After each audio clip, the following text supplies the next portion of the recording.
Hi, I'm Emma Clarke, and this is Before the Bar Opens, the podcast about what happens before the music starts. I talk to people who make, use, and love music. Charlotte Marlow is a composer, artist, and theatre maker. Charlotte's work spans folk music, contemporary classical music, and performance art. Her current projects include a new grime opera in development with electronic artist Dirty Freud, and an orchestral work as part of Sound & Music's Adopt a Music Creator scheme. She's also a Boom Fellow and has worked with Oxford Contemporary Music. Her foremost creative interests lie in collaborative performance practice, art as activism, and ways of challenging and engaging with gender narrative on stage. I want to know how it all fits together, classical and folk, activism and art, and how music can challenge gender stereotypes. Tell me about your early years. What's your first musical memory? Oh, my first musical memory was being at junior school. I'm very, very grateful for the Durham County Music Service because they sent in a bunch of their teachers to play for us at junior school. And there was a violinist playing there. Like, violin was my first love. Partly because of Lisa Simpson, partly because of this guy playing an assembly. Yeah. Love that. And also the reason I got into saxophone. Really? That is, Charlotte, that is brilliant. I was easily influenced as a kid. So, yeah, after seeing them play these instruments at our junior school, that was how I got into music. I begged my parents to let me play the violin, and Wow. I think they regretted it. I had to play in the shed for a bit. Oh, bless you. Was there a piece that particularly resonated with you and started you on your musical journey? Again, it was something kind of geeky, the soundtrack to Final Fantasy X that really got me Wow. first looking at music when I was much smaller. I think it was playing video games that really my gateway into a lot of culture. Yeah. I remember I must have been about 8 and I got a PlayStation 2 for the first time, and it was Christmas and my mum hadn't got a memory card for it because we didn't realise you needed to do it to save games. So I played through the first hour of Final Fantasy X about 20 times over Christmas. No. I know. But it had this amazing music in it. And I remember just loving to leave it on in the background because of this battle music and the sort of harmonies that they use in Japanese game composition. When you're 8 and you've not heard that sort of music before, is so out there. You're like, wow, what is this? And now looking back, it's just really cool chromaticism. But at the time, it felt like this mind-blowing thing. And I remember going and downloading all the sheet music from the internet when I could get on the dial-up internet, trying to have a look at it and analyse it to figure out what this sound was. Wow. So you were classically trained from the get-go, really. You read music and you've got a classical underpinning to everything. Yeah, that's very much my entry point. I started off on the violin at about 7, got really interested in music theory, which was self-taught until the teenage years when I did GCSE, and then it all spiraled from there. Because once you get sucked into the circle of fifths, there's no escape, is there?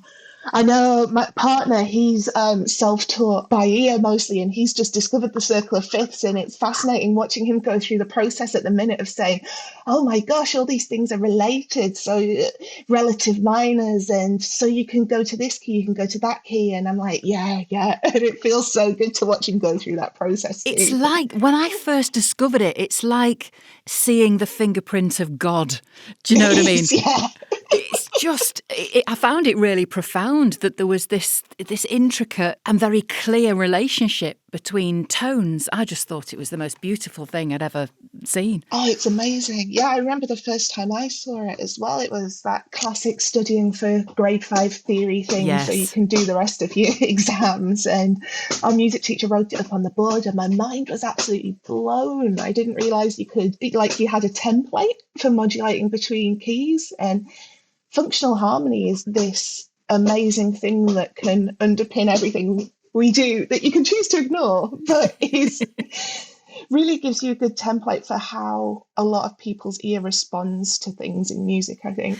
Now, you work across different genres. How do you plait them together, or are they separate? How do they meld or not? I think they very much do meld together. For me personally, folk music influences a lot of what I do. It was very much part of my heritage. Yeah. Growing up in the Northeast, like brass bands, folk music, it's how a lot of us engage with music. Before I started moving on to seeing classical pieces or pieces in the concert hall, it was very much singing folk songs with my parents or with my grandparents.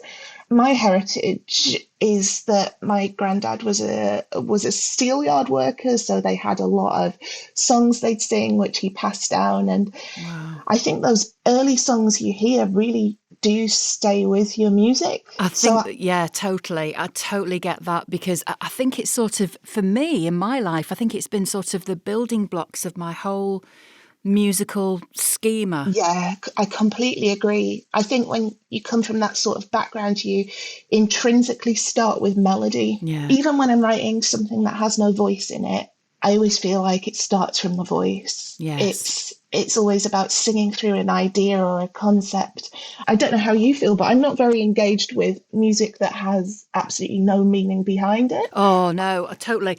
When I write a piece, I have to have a very clear concept for that piece. Otherwise, I just can't do it. I'm stuck. I need to know what I'm saying and why I'm saying it and how I want to say it in terms of texture, timbre, just the whole sound palette. I need to understand what it is that I'm trying to do. Otherwise, I'm all at sea. Yeah, exactly.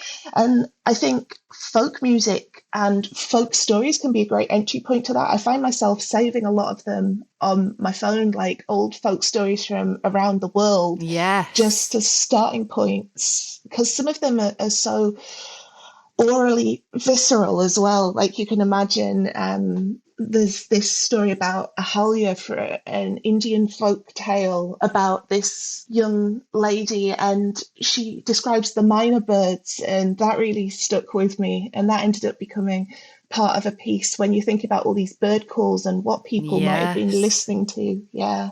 How is contemporary music different to the standard classical canon? Ooh, that's an interesting question. It's a huge question, isn't it? Huge. I've got some friends who would definitely say that there isn't any difference at all. Yeah. So contemporary classical, I think, is less bound by rules, or that's what it is to me. I think I feel a bit controversial saying that because a lot of people would say no.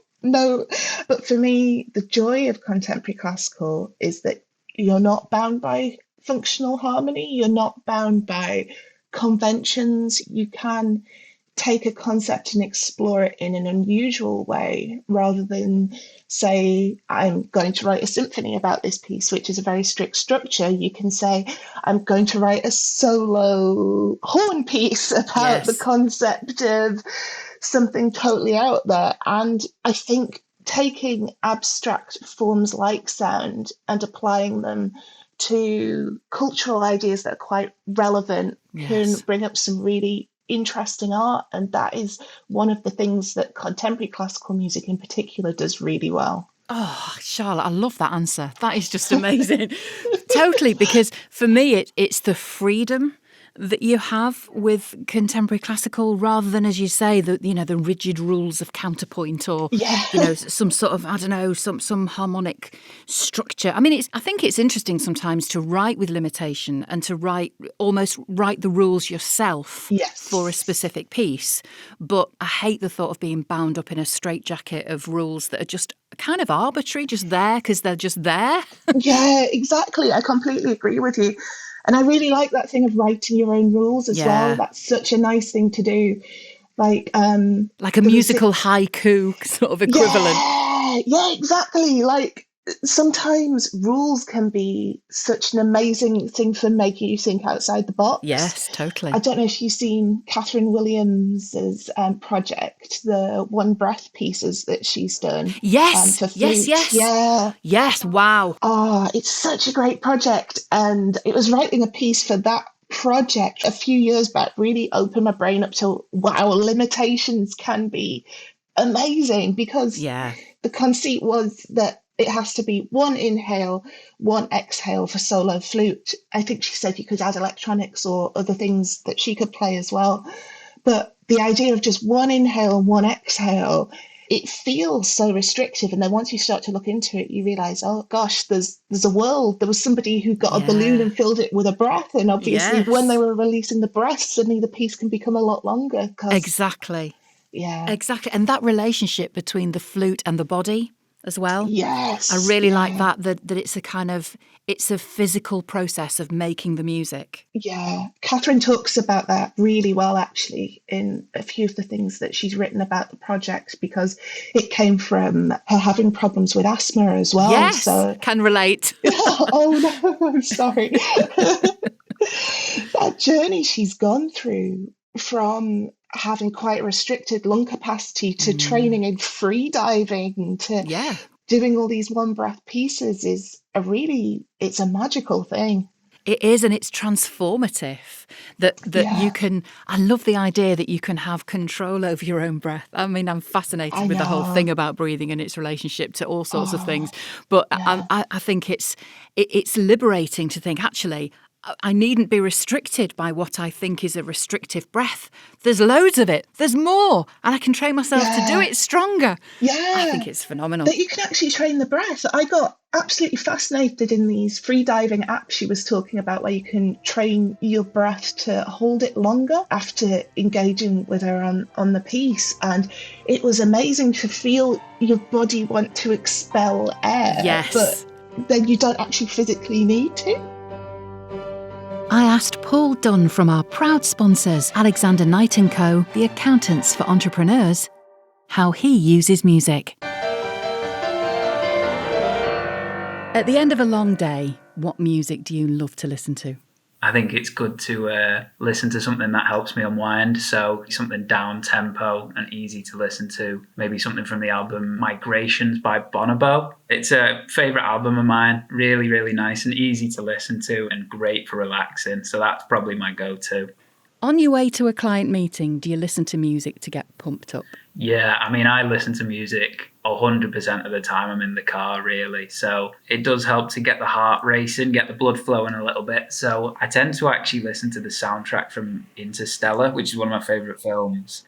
Basically, any Hans Zimmer music, because it's this big orchestral, dramatic sound. It really does get you pumped up and ready to do pretty much anything, I'd have to say. Big thanks to Alexander Knight & Co., the accountants for entrepreneurs. For the best tax advice, email hello@alexanderknightaccountants.co.uk and find out how much you and your business can save. What's your artistic process? I always start from a starting point that isn't music. And I think that's becoming increasingly popular now, talking to other people. Like, there's so much media around us which we're bombarded with. It's almost hard to start from an auditory standpoint. Yes. I mean, it very much depends on the piece. The opera we're working on at the minute, the big opera we're working on at the minute, is about the rise of the far right in Europe. So the starting point for that was very much research based. It was looking into how young people are interacting with the internet, how research around politics in Europe, all that sort of stuff. Because I think, especially when you're writing about hard topics, you really want to engage with them on not just a personal level, but an intelligent level. Yeah, totally. Because you have to understand that your own experience isn't the experience of so many other people. I mean, especially me as a white person in Europe, I've got a totally different experience of racism and the far right to some of my neighbours and colleagues. So it was really important to listen to different voices before starting to think about sound at all. And it's the same for me. I think no matter what piece I'm working on, is before starting with sound, there's usually a few months of research of Yes. looking into, say, for something that wasn't so politically relevant, like folk tales and opera I did a few years ago, which was all about folk tales from across the world. The research for that started off with graphic novels. It was looking at No Brow and Flying Eye graphic novels, who are this wonderful publisher who do very pretty books for young people talking about different things from across the world, sometimes folklore and mythology, sometimes about animals. And it was their books that really got this kernel of an idea. And then it went on to poetry. It was finding Caroline Hardacre, who is a Northeastern poet, her poetry, and everything started to slot together there. But very much starts with a non-musical thing. And then I feel like musical stuff always grows out of that. Because especially with the voice, our voice is the instrument we all use daily. Once you start to talk about topics and engage with topics with your collaborators and friends, you come across sounds and ideas that naturally spring out of stuff that's non-musical. I think the voice is the most powerful tool we have for composition, because the natural rhythm of our speech, whether it be in English or in other languages, lends itself to kernels of ideas. Totally agree, because it's how we connect with other people and the world at large, isn't it? It's literally our voice. Yeah. It's how we convey our emotions and what is behind and underneath the words that we speak as well. The subtext. Yeah. If I was ever to set this conversation we're having now to music, I don't know how you go about it, but I think probably about the emotions I'm feeling now and what subtext you can convey with that. Like exactly that. Yeah. Trepidation and energy that people might not hear in our voices necessarily, but that you can convey with music. As someone who gets paid to speak, I absolutely agree that the voice is our most immediate musical instrument. In the same way that you'd play a violin or a piano or a drum, when we speak, we use pitch, pace, pause, power, inflection, and tone colour to express everything we say. People are so naturally emotive with their own voices. Most of the time, I feel like people are singing, or half singing anyway. I mean, I feel like my voice tone is terrible. I'm a terrible singer, but I really enjoy singing because it's such a... I hear you, sister. I'm with you there. It's such an access point to contemporary music, especially. Like, you don't have to be a good singer to sing contemporary classical music, I don't think. Maybe for contemporary classical opera and for certain types of opera. Of course. But it's accessible, isn't it? If you've got a voice. Yeah. There's no prohibition. And that's what I love about it. Yeah. That because you've got a voice, you can use it. I love this idea that if you've got a voice, you can use it. And organisations like Streetwise Opera doing that with homeless communities are amazing as well. The voice is a universal thing that you don't need money to access as well. I think from a music for everyone point of view, the voice is the most powerful tool we have. Have you ever collaborated with anybody who doesn't have a classical background? I'm working with this wonderful composer on a project at the minute. We're co-composers on it, and that's not something I'd done a lot of before. And he's called Dirty Freud, absolutely brilliant music producer and composer. He doesn't score out music. He doesn't use anything like Sibelius. He has very little music theory background or traditional music training, and his approach to music is like the absolute opposite of mine, and he is the most wonderful person to work with because we can both bring our ways of working together and learn so much from each other. And it's fascinating to see how he goes through things with just his ear. I'm so envious of his ear because I overthink things when I'm doing it, and he'll be like, oh yeah, so if we do this and do this and do this, and I'll be like, oh, so what chords are we using? He's like, he goes, mate, I don't care. We'll just make this sound. He says it's a vibe. That's his thing. He says it's just a vibe, and I love it. I get that. I really get that. Isn't it interesting how musicians can work together and create incredible art when they have very different processes, very different musical backgrounds, and a different way of perceiving music and notating it? I think it's very refreshing, actually, to work with people who come from a very different discipline. I think there's so much to be learned. Yeah. In my music, I know I use composition as a way of dealing with the world, a way of coping with all this. As I'm saying that, I'm gesturing at the general hellscape around us. So I was interested to find out how Charlotte uses music to address issues she cares deeply about. How does your art intersect with activism? Most of my art currently does have something to say about current political or current polemic, shall we say. For me, it's unignorable. Yeah. Because, well, it's everywhere, isn't it? Exactly. And we feel like we want to do something. And as Yes. artists, we have all these tools and we have these platforms. And it feels almost remiss of me not to try and say something with that platform. Yes. And I don't know if I'm doing it well. I strive to be able to do it well, but I strive with a certain humility to be able to do it well. But what does doing it well mean? I know. Because if it's authentic, Yeah. then you've done it well. Yeah, I hope so. I really do. I think working with people, just the widest variety of people you possibly can, and empowering people's voices who aren't like your own is one of the best ways to do it. Like, not through just my own art, but empowering other people's art. That's become an increasingly important thing to me. Yes, and sort of that collaborative approach as well, and respecting other people's art. Yeah. And that we're not just working in bubbles. I've got to acknowledge that when I was younger, I would have thought that somebody not coming from a classically educated background, I might have disregarded their music when I was younger. We're all on a learning process about trying to become the best people possible in our careers. And I think part of that is acknowledging that not everybody who comes from the same background as you it's not right that everybody has to come from the same background. Not everyone has to be classically trained and still make valid art. Exactly that. I feel passionately about that, because the people who have had the good fortune to be classically trained are usually from a socioeconomic background that's afforded them music lessons and instruments to play. And already then there's a disconnect in society that not everybody's had that opportunity. Yeah. And that ain't right. No, exactly. It's awful.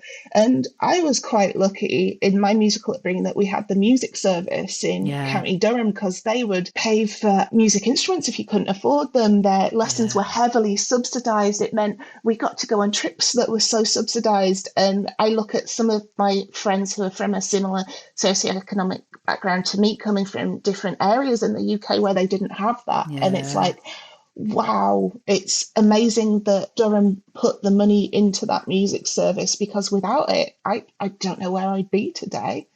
How do you wind down after completing a commission or a piece? Usually too much alcohol first.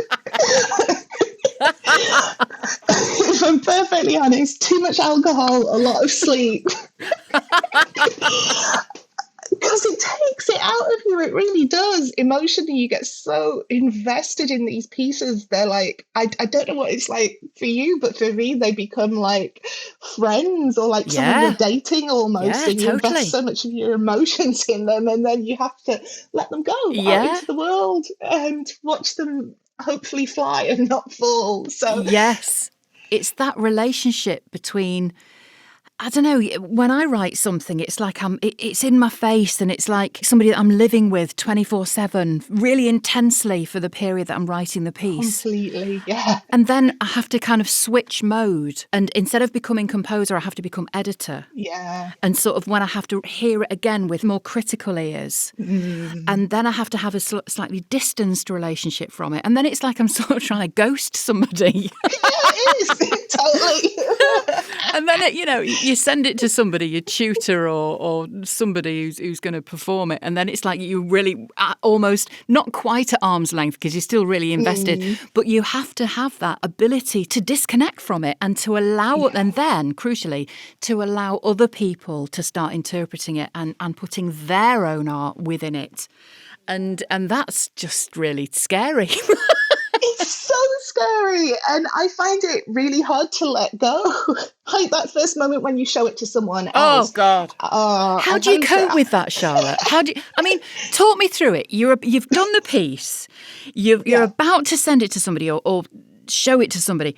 Talk me through what that's like for you. Okay, I'm going to be brutally honest. Do it, It's usually do it. a lot of anxiety, so I'll triple check the piece 3 times. Yeah.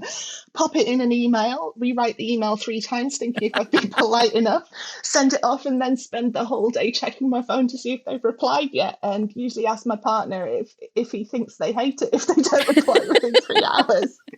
So I cope generally very, very badly with sending things off the first time. And when you get that email back with the response, how do you feel? It lands in your inbox. You see they're there.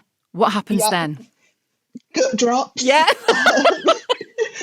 Go make a cup of tea, sit down, take a deep breath, open the email and go, oh, what was I worrying about? Yeah. Usually. Yeah, it's that revving up to open that email, I find. It is. You do. Like, I see the email and my hands will start to shake. Yeah. And I'll go make a cup of tea to calm down. Yeah, feel a bit sick. Need a sit down cup of tea. Yeah. It's like, when you get your results through from an exam and you feel that thing in your stomach where they go, ooh. It's like, can't quite bring myself to look at it. It's physically painful. Yes, exactly that. Exactly. Because it is. It's like, for me, it is. It is a physical pain. It is a physical. Totally. Yeah, totally. You feel it bodily. You really do. And I never want to be aware of any of my internal organs ever. I just want to have a body that works. Do you know what I mean? And when I'm suddenly aware, oh my God, I've got a bowel. Oh my God. Oh my lungs. Oh dear. Oh my brain. You feel it all. That's you really a good do. Concept for a piece.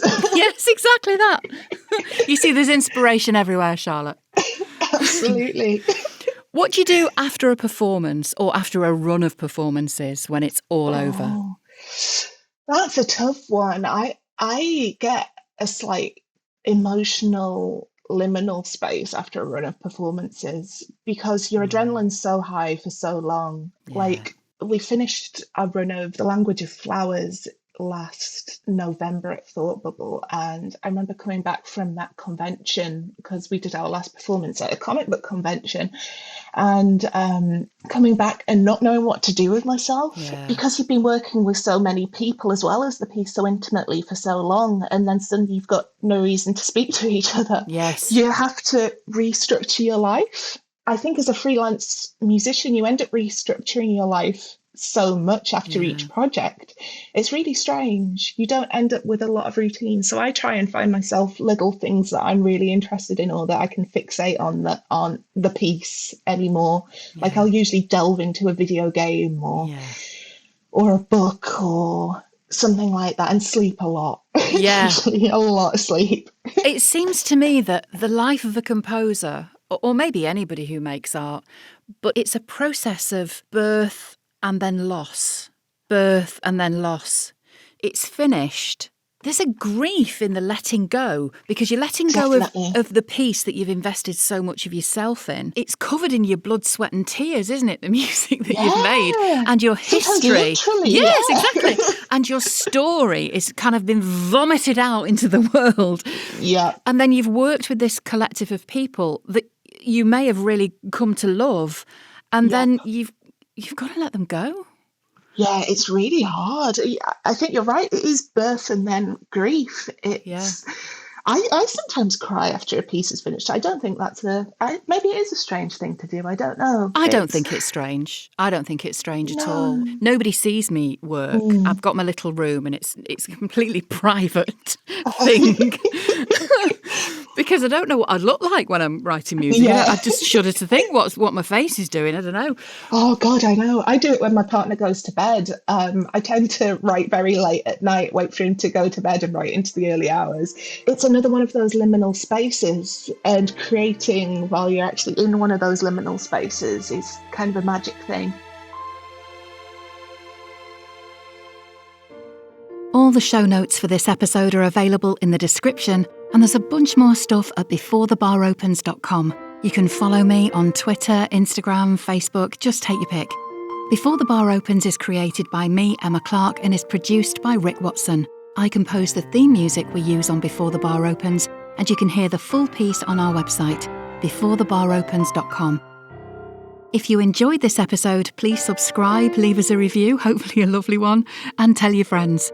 Another episode will be along very soon, so don't miss it. Thanks for listening.